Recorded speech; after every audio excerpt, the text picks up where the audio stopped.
Okay, so if any of those rang true, here's a few ideas you might consider working on. Number one is the biggest one, I think. It's creating a culture of practice. Creating a culture of practice. And here's how you'll know if you have that. If you have salespeople coming to you before a major call and they say, hey, I want to practice, I want to do some role play before I go on this call, then you know you have the culture that I would say would be ideal. If when there's a major call coming up, you have to chase them down to do some kind of practice and pre-call strategy, then this is definitely something to work on. And it all goes back to the basics, right? I shared a stat, and you can watch this. I think it's going to be available. I just talked to someone. It's going to be available on your recap of the whole summit, where you'll have access to some of the videos. But I discussed NFL teams, is right here.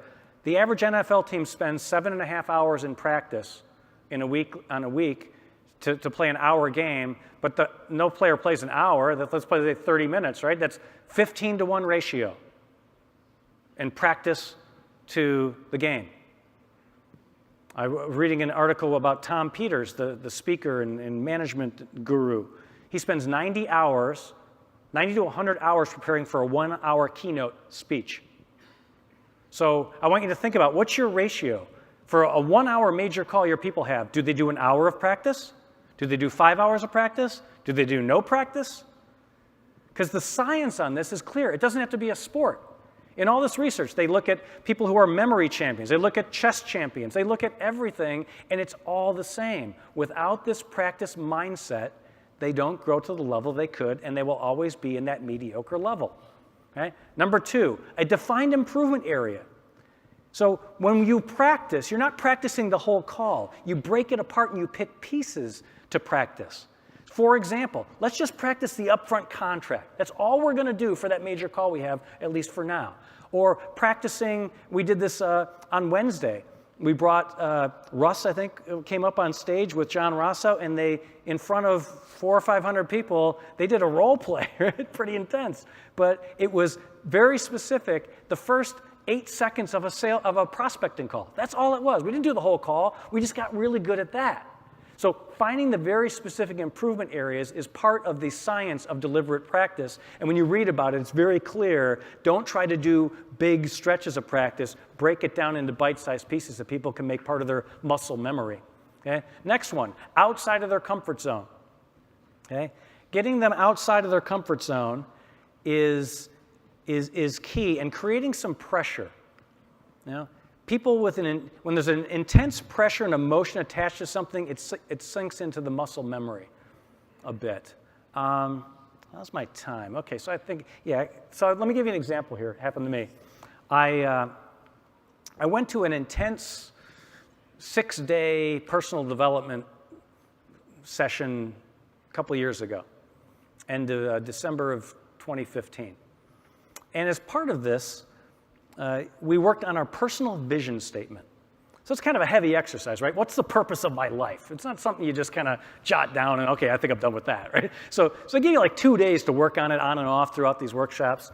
And then it comes like the 4th day or whatever day it was, and they say, okay, you're going to get up and you're going to get, what's my next one, honest expert feedback. The accent here should be for honest feedback.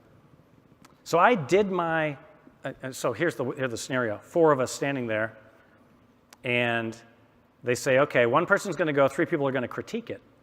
Okay. And somehow I got picked to go first. So I don't know about you, and I'm like, okay, how do I get out of here? Like, who felt like when it's time to role play, even though you know you need to role play, you're still like, I think I got a call I got to make. I think, I'll get back to that. So it's like I'm first up. I'm like, oh no. Right? And this is intense. So I do my vision statement, and they are brutal. They pick it apart. That sucks. Blah, blah, blah. Oh, okay.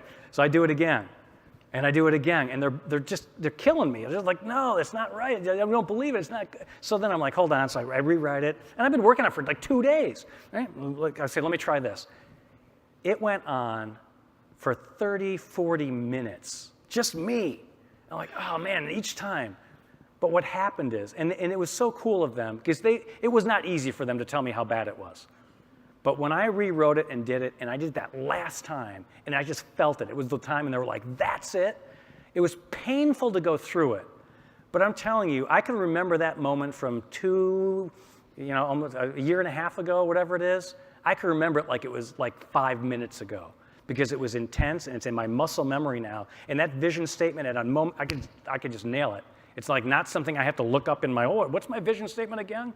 It is like in muscle memory from 40 minutes of intensity, but the key was getting honest feedback. So when you're doing practice, you got to be okay saying, and of course, I understand, you don't want to create this environment where people like hate to practice because it's like every time you beat the crap out of them, but you do, and the process we gave on Wednesday is have them do a self-critique if you're practicing one of your people, and then do a commend and recommend. Commend is something good that they did, and a recommend is something that they could improve. And that's always the process that we recommend for that. So make sure you're giving feedback, and that's key. And if you have salespeople practicing with each other, be careful of that.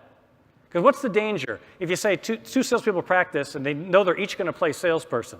Well, the person playing the prospect the first time, they want to be nice, and they want to give nice feedback. Because what are they hoping when it's their turn? They get nice feedback. So there's this unwritten, unspoken rule. I'll be nice to you, you'll be nice to me.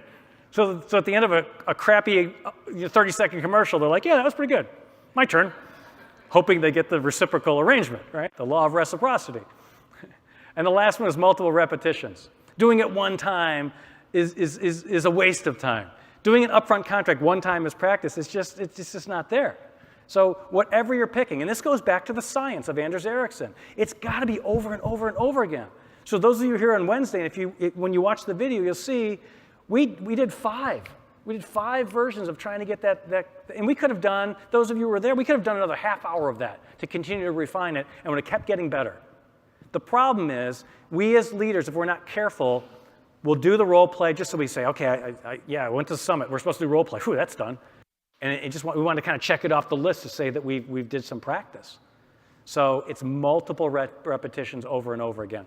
So give yourself I forgot about this one, yeah. So here's the key. With all the practice in the world, if you don't keep practicing and you fall out of your system, you can have challenges. Sandler gives us a great tool for practice because it gives us kind of a place to have some structure. But it's important with all your practice to still stay in your system.